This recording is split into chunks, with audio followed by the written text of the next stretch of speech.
Magandang araw po mga kapuso at kapamilya.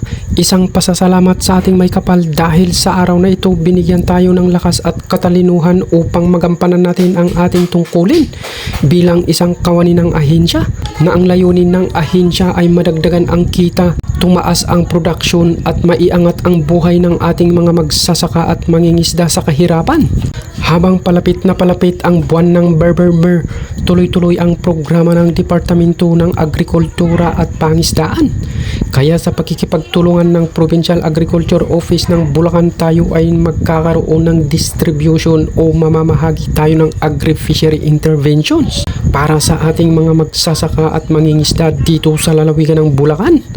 Para sa ating fisher folk, sila ay makakatanggap ng livelihood assistance gaya ng mga sumusunod: fish binding equipment, smoke house, fish smoking package, heavy duty pressure canner, multi-filament net, gel nets with accessories, marine engine na 6.5 horsepower. At para naman sa ating mga magsasaka ay makakatanggap ng farm machineries gaya ng mga pump-in engine set, hand tractor at grass cutter. Karamihan sa ating beneficiaries ay binubuo ng kooperatiba at asosasyon. At syempre hindi naman may sakatuparan ang programang ito kung hindi sa tuloy-tuloy na suporta ng aming malagardo ng kagwapuhan na si Regional Director Wilfredo M. Cruz at ang Provincial Agriculture Office ng Bulacan na pinamumunuan ng ating nag-iisang malasiril ang ganda at kasiksihan na si Ma'am Gigi Carrillo. Isang mapagpalang araw po sa inyong lahat. Isa kayong mabuting halimbawa o ehemplo.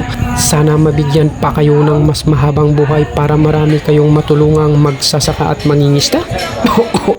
Ay naku po, excuse me po.